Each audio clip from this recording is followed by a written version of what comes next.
એએમટીએસનું વર્ષ 2026-27નું draft budget રજૂ કરવામાં આવ્યું. 991 કરોડનું ડ્રાફ્ટ બજેટ રજૂ કરાયું છે, જેમાં એએમટીએસના ચેરમેન દ્વારા બજેટ આપવામાં આવ્યું છે. એએમટીએસના ચેરમેન આગામી દિવસોમાં સુધારા વધારો કરી આ બજેટ રજૂ કરવાના છે અને બજેટની જોગવાઈ પર વાત કરીએ તો 991 કરોડનું બજેટ છે, જેમાં બસની સંખ્યા બમણી કરવામાં આવશે. વર્ષ 2030 સુધીમાં તમામ બસ એસી કરવામાં આવશે. વર્ષ દરમિયાન હેરિટેજ તેમજ ટુરિઝમ સ્થળોએ સ્પેશિયલ બસ મૂકવામાં આવશે. ડબલ ડેકર બસમાં એએમટીએસની માલિકીની છે અને બાકી કોન્ટ્રાક્ટ પર દોડે છે. 5.5 લાખ લોકો પ્રતિદિન મુસાફરી કરે છે. ત્યારે એએમટીએસનું દેવું 5,000 કરોડ રૂપિયા છે, જેમાં 300 કરોડનો વધારો થાય તેવી શક્યતા સેવાઈ રહી છે. આ મામલે શું કહી રહ્યા છે ડીવાયએમસી અમૃતેશ ઔરંગાબાદકર, તેમને સાંભળો. એએમટીએસનું વર્ષ 2026-27નું 991 કરોડનું ડ્રાફ્ટ અંદાજપત્ર આજે રજૂ કરવામાં આવેલું છે, જેમાં મુખ્ય પાસાઓ ઉપર આપણે નજર ફેરવીએ તો આગામી વર્ષમાં વર્ષ 2026-27ની અંદર એક્ઝિસ્ટિંગ ઓન રોડ ફ્લીટને બમણી કરવાનું એક આયોજન કરવામાં આવેલું છે. એની સાથોસાથ વર્ષ 2030 સુધીમાં એએમટીએસની સમગ્ર ફ્લીટને ઈવી બસમાં રૂપાંતરિત કરવું તેમજ 100% બસો એસી કરવી, આ બે પણ આપણે સંકલ્પ આ બજેટમાં કરેલા છે.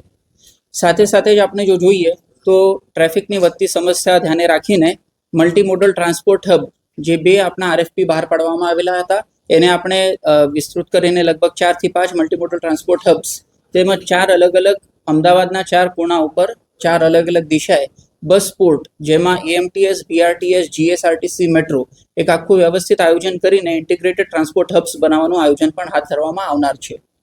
સાથે સાથે જ આપણા રૂટો જે છે એને રેશનલાઇઝ કરીને મેક્સિમમ રૂટ્સ કવર થાય અને બસોની ફ્રીક્વન્સી વધે તમામ વિસ્તારોમાં, એના ભાગરૂપે આયોજન હાથ ધરવામાં આવનાર છે. આગામી નાણાકીય વર્ષના અંત સુધીમાં 1571 બસીસ ઓન રોડ રાખવાનું આયોજન કરવામાં આવેલું છે, જેમાં એએમટીએસ મારફતે પણ બસીસનું જીસીસી મોડેલ ઉપર પ્રોક્યોરમેન્ટ કરવામાં આવશે. સાથે સાથે જ કેન્દ્ર સરકારની જે પીએમ ઈ ડ્રાઈવ યોજના છે, એમાં પણ આપણે તબક્કાવાર બસીસ અમદાવાદ શહેરને સોંપવામાં આવનાર છે.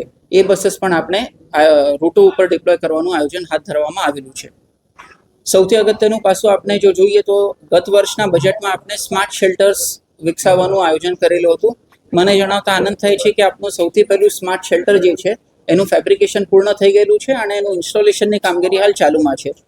એ જ લાઇન ઓફ થોટને આગળ વધારતા આપણે જે mission million trees, 4 million trees બધા જે આપણે પર્યાવરણ લક્ષ્ય કામગીરી હાથ ધરીએ છીએ, એના જ ભાગરૂપે આપણે ગ્રીન બસ શેલ્ટર એક નવતર પ્રયોગ આ વર્ષના બજેટમાં અમલમાં મૂકવાનું આયોજન હાથ ધરેલું છે. વચ્ચે જેના માટે ડ્રાઈવર્સ અને કંડક્ટર્સ એની તાલીમ અને એમને જે કમ્યુટર્સ પ્રત્યેનો વ્યવહાર હોય છે એ પણ સારું રહે, સુચારું રહે, જેથી એએમટીએસ એક લોકાભિમુખ સુવિધા પૂરી પાડી છે.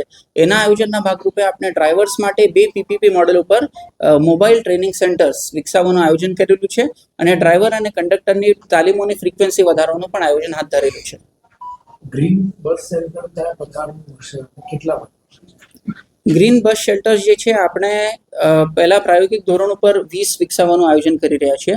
એ બસ શેલ્ટર્સ આપણે જે રીતે હાલ જોતા હોઈએ છીએ, એક્ઝિસ્ટિંગ બસ શેલ્ટર્સ આપણે વૃક્ષોથી થોડાક દૂર હોય છે, કેમ કે પડી જાય, નમી જાય, ડેમેજ થાય, અલગ અલગ એના કારણો હોય છે.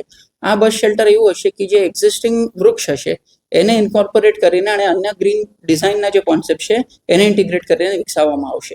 સર, હાલમાં કેટલી ઇલેક્ટ્રિક એસી બસ અને ઇલેક્ટ્રિક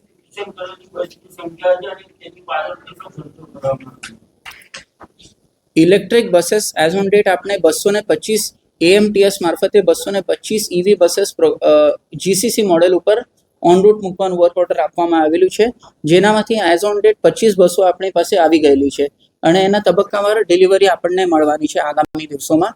સાથે સાથે હું જણાવવા માંગુ છું કે ઈવી બसेसનો જે ખર્ચો છે એમાં આપણે સીએમ અર્બન બસ સર્વિસમાંથી વીજીએફના ભાગરૂપે 30 રૂપિયા પ્રતિ કિલોમીટરનું વીજીએફ પણ એએમટીએસને આપવામાં આવે છે. એએમટીએસનું દેવું હાલમાં કેટલું છે, પાછલા વર્ષે કેટલું?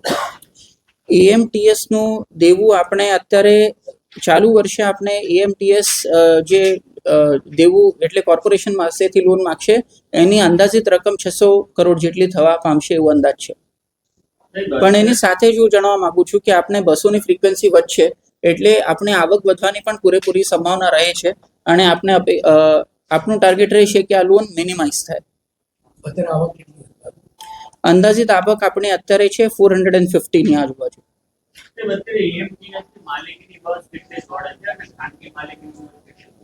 આપણે અત્યારે ડબલ ડેકર બसेस EMC ની માલિકીની બसेस છે, બાકી બધી બसेस ગ્રોસ કોસ્ટ મોડેલ ઉપર જ ચાલે છે. સાહેબ આપણે જે રૂટની માહિતી જે છે ત્યારે ઉપડશે શું નથી અને કે પુસ્તિકા ઘણા સમયથી આપણે પ્રિન્ટ આઉટ નથી કરતા, બધું ઓનલાઈન ચાલે છે. એ કરવા માંગો છો કે કારણ કે બધા લોકો પાસે એન્ડ્રોઈડ પોસિબલ નથી.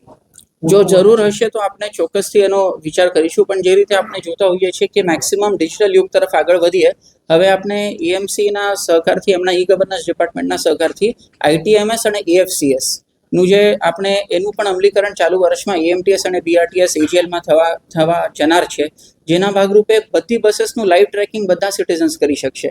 સર ફાઇનાન્શિયલ 25-26 કેટલા અત્યારે આપણે બરોબર, અને એને વધારવા માટે આપણે શું કરીશું? ફરીથી પૂછજો. નંબર ઓફ પેસેન્જર કેટલા અત્યારે વર્ષમાં, અને એને વધારવા માટે આપણે શું કરીશું? ઓકે, નોન પાસીસ જે ઉપયોગ કરતા હોય છે એમને બાદ કરી દઈએ તો આપણા એવરેજ ડેલી રાઇડરશિપ છે 5.5 લાખ જેટલી. એ પ્લસ માઇનસ થાય છે, વીકેન્ડ્સ, રજાઓ, બધા અલગ અલગ કારણોસર રફલી આટલી છે એક્ઝિસ્ટિંગ ફ્લીટ ઉપર. સાહેબ સર આપણે સર તમે ફાઇનાન્શિયલ યર 25-26 નું કુલ આવક 450 કરોડ જેવું કીધું આ રફલી હજી ની અંદર 238 છે તો શું કેવું? એ એસ્ટિમેટેડ છે, અને આપણી ticketing income, non ticketing income બધું અલગ અલગ પાસાઓ છે. સાહેબ આપણે ફિગર મળે એએમટીએસ ની કેટલી બસો અને ખાનગી કેટલી ફિગર? ડેફિનેટલી આપણે આપી દઈશું. યસ. સાહેબ સરકારી કાર્યક્રમોમાં માટે દોડાવાયેલી બસોનું કોઈ બાકી પૈસા રહે છે? કોઈ બાકી રહેતું નથી. આપણે ડિમાન્ડ નોટ મોકલી આપીએ છીએ, AMTS ને મળી જાય છે ટાઈમસર. Payment time yes. કેટલી આવક થઈ હશે અત્યાર સુધી સરકારી કાર્યક્રમોમાં? એની વિગત હું આપને અલગથી જણાવી દઉં. એમની સાહેબ એક પણ પૈસો બાકી